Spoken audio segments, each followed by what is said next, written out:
Baik, Assalamualaikum warahmatullahi wabarakatuh. Di sini kami dari kelompok 8 akan menjelaskan mengenai tugas besar machine learning yang dengan tema yang kami pilih yaitu deteksi helm dengan anggota kelompok kami. Yang per yang pertama saya sendiri Safia dengan 3 digit NIM terakhir 143. Saya Sofi Venesia dengan NIM akhir 043. Saya Sabita Syahidah Hafid dengan NIM akhir 071. Saya Yelisa Orian dengan 3 digit NIM akhir 082. Saya Sophia Mujahida dengan 3 digit NIM terakhir 010. Baik, tanpa berlama-lama lagi, langsung saja dimulai dari pembahasan yang pertama, yaitu ekstraksi file dataset. Pada file pertama, program melakukan proses ekstraksi dataset helm dari file zip dengan langkah-langkahnya, yaitu yang pertama dapat dilihat di layar, yaitu pengecekan file zip. Kita memastikan filenya ada yang dengan file yang bernama helmet.v1e.yolov8.zip benar-benar ada di folder konten. Jika ditemukan, program menampilkan ukuran file serta status siap diekstrak. Yang kedua, yaitu proses ekstraksi. Program membuka zip menggunakan zip file dan menghitung berapa total file yang ada di dalam zip. Setelah itu, semua file diekstraksi ke folder baru bernama content/dataset. Dan yang terakhir ada proses verifikasi ekstraksi. Setelah ekstraksi selesai, program melakukan pengecekan isi folder dataset yang terdiri atas, pertama, menampilkan jumlah item di dalam folder. Yang selanjutnya, menampilkan nama folder atau file di dalamnya. Dan yang terakhir, jika ada subfolder, jumlah file di dalam subfolder juga ditampilkan. File ini fokus pada pembongkaran data awal sehingga dataset siap digunakan pada tahap selanjutnya seperti training model. Yang selanjutnya ada analisis struktur dataset. Program ini melakukan analisis struktur dataset yang sudah diekstrak. Tujuannya adalah mengecek apakah dataset tersusun dengan benar. Dengan urutan prosesnya, yang pertama menetapkan path dataset. Program menggunakan folder /content/dataset sebagai lokasi utama untuk dianalisis. Lalu yang selanjutnya ada kita menggunakan fungsi explore folder yang berfungsi untuk membaca semua folder dan subfolder, menghitung jumlah file di dalam setiap folder, dan yang terakhir menampilkan struktur dataset seperti pohon folder. Di proses yang kedua ini berfokus untuk memastikan dataset valid dan memiliki struktur yang sesuai standar YOLO sebelum dipakai untuk proses training. Baik, selanjutnya saya akan menjelaskan mengenai pembuatan file data YAML. Jadi yang pertama-tama adalah kita melakukan import library YAML. Jadi ini digunakan untuk membaca dan menulis file YAML. Yang selanjutnya adalah kita menentukan lokasi dari file tersebut, di mana kita akan membuat variabel YAML underscore path yang berisi lokasi file data YAML. Jadi konfigurasi ini akan disimpan di dalam folder datasetnya. Yang selanjutnya adalah kita mengecek apakah data YAML-nya ini sudah ada. Jadi di sini programnya ini akan mengecek apakah file data YAML-nya sudah pernah dibuat sebelumnya. Jika filenya sudah ada, maka programnya akan menampilkan data YAML sudah ada. Kemudian file tersebut dibaca dan isinya ditampilkan satu persatu. Tujuannya agar memastikan isi konfigurasinya sesuai, misalnya seperti path-nya, jumlah, nama, dan lain sebagainya. Nah, jika data YAML-nya belum ada, maka akan menampilkan data YAML belum ada dan membuat program baru. Lalu program barunya ini akan membuat konten YAML dalam bentuk string. Jadi YAML-nya itu akan berisi mengenai path, lokasi utama datasetnya, terus ada train, file, dan test. Jadi folder ini berisi gambar, terus ada NC1.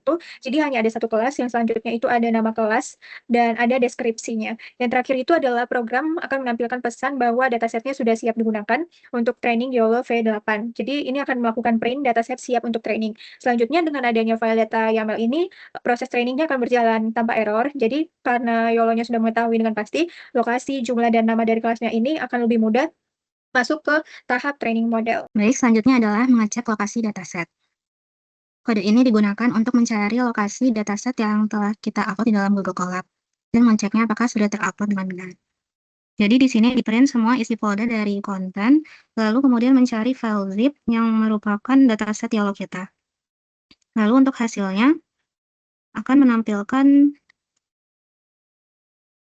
semua isi folder konten seperti .config, helmet.v1i.yolov8.zip yaitu dataset kita, kemudian ada yolov8n.pt, runs, dan sampel data. Kemudian mencari file zip dataset, ditemukan satu file zip yaitu di slice content/helmet.v1i.yolov8.zip yang artinya dataset kita sudah berhasil diupload. Selanjutnya akan dilanjutkan teman saya. Selanjutnya yaitu proses training model. Jadi pada proses ini tuh dimulai dengan mengekstraksi dataset dari file Helmet sebelumnya dalam format zip. Kemudian dari hasil ekstraksi tersebut kita ketahui terdapat total filenya itu ada 542 file yang kemudian akan ditempatkan pada folder konten dataset. Jadi struktur datasetnya itu berhasil ditampilkan yang mencakup folder train, valid, dan tes beserta file pendukungnya. Kemudian selanjutnya itu kita bikin file data YAML yang berisi informasi konfigurasi dataset untuk YOLO-nya sendiri. Jadi untuk file ini tuh nanti akan didefinisikan datasetnya, lokasi foldernya, jumlah kelasnya, serta nama kelasnya. Nah, yang sudah dibuat tadi, kemudian diverifikasi. Nah, selanjutnya itu akan verif struktur dataset YOLO-nya. Jadi itu kita mastiin bahwa folder image dan label itu tersedia secara lengkap di folder train, valid, dan test. Jadi berdasarkan hasil verifikasinya itu ditemukan folder dengan totalnya itu bisa di scroll ke bawah lagi. Totalnya itu ada 176 file untuk train,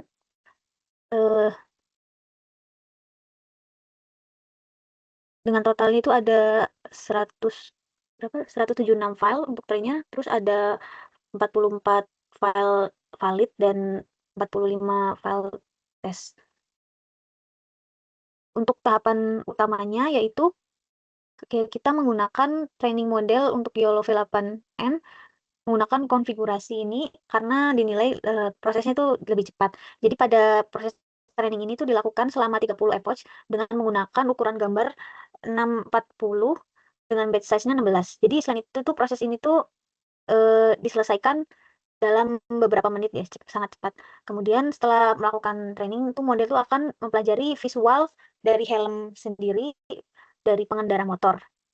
Nah, hasilnya itu menunjukkan menunjukkan bahwa ada MAP 50 itu akan terus meningkat seiring epoch. Jadi itu menandakan model itu mampu beradaptasi dan mengenali objek helm dengan baik.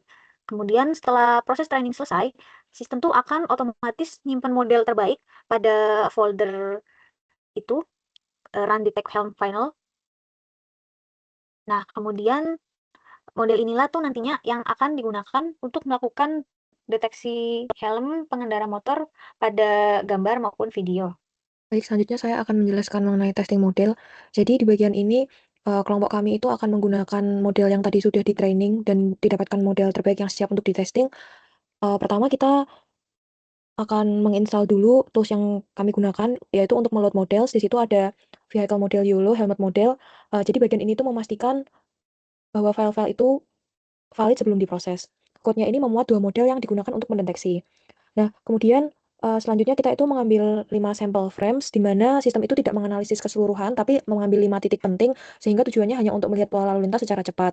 Lalu dalam code ini juga ada bagian mendeteksi motor dan juga orang. Jadi setiap sampel frame itu dijalankan dengan mendeteksi objek, yaitu results vehicle model, bla bla bla, yang akan digunakan untuk membuat kelas bahwa jika kelasnya 0 itu sama dengan orang dan jika kelasnya itu 3 sama dengan motor. Jadi nanti dari code itu akan dipisahkan menjadi 2 list dan yaitu berupa motorcycle dan juga person. Nah, selanjutnya kita akan matching motor dengan pengendara. Jadi kita akan tahu siapa itu pengendara dengan code itu akan mencocokkan orang terdekat terhadap motor menggunakan variable distance yang memakai fungsi SQRT. Di mana jika jarak itu memenuhi syarat, maka dia akan dianggap sebagai satu pengendara. Selanjutnya kita akan mendeteksi helm di area kepala. Nah, setelah orang itu ditemukan, code akan memotong area kepala menggunakan fungsi head area. Kemudian dicek apakah ada helm dengan model custom menggunakan fungsi helmet result. Nah, jika ada bounding box, maka dia akan menganggap bahwa pengendara tersebut itu menggunakan helm. Kemudian sistem akan menggambar kotak warna untuk memvisualisasi hasilnya. Jika hijau itu berarti dia memakai helm dan jika merah itu berarti dia tidak memakai helm. Nah, kemudian juga disediakan statistik dan juga grafik. Setelah semuanya dianalisis nanti akan menghasilkan grafik berupa total pengendara, kemudian pengendara yang memakai helm, yang tidak, dan juga tingkat kepatuhan. Nah, kurang lebih grafiknya seperti ini. Untuk analisa frame-nya seperti ini. Ini ada frame 5, dia sudah bisa mendeteksi pengendara ini menggunakan helm atau tidak. Kemudian ini ada frame 4, frame 3, frame 2, dan juga di frame 1. Nah, di frame 1 ini mungkin memang akurasi deteksi modelnya masih kurang, tapi di frame-frame berikutnya dia mulai bisa mendeteksi dengan lebih akurat dan lebih tepat. Selanjutnya yang bagian terakhir adalah untuk mengenerate video. Nah, untuk mengenerate video ini kurang lebih step-stepnya itu sama seperti di code yang tadi sudah saya jelaskan di bagian testing. dia juga pasti akan mengimport library dan juga load model, kemudian membuka video input, lalu dia akan menyiapkan video output-nya. Nah, di sini kita set bahwa video ini kurang lebih durasinya 30 detik. Kemudian kita juga akan mengoptimasi processing frame-nya, lalu kita mendeteksi motor, orang, dan juga pemasangan helm, lalu ada visualisasi di setiap frame, kemudian ada menyimpan statistik deteksinya, kemudian ada analisis statistik akhir, dan juga akan menampilkan video hasil.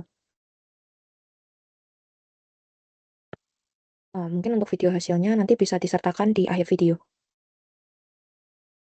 Kurang lebih presentasi dari kami mengenai tugas besar machine learning, deteksi penggunaan helm, cukup sekian. Mohon maaf apabila ada kesalahan penyampaian kata. Wassalamualaikum warahmatullahi wabarakatuh.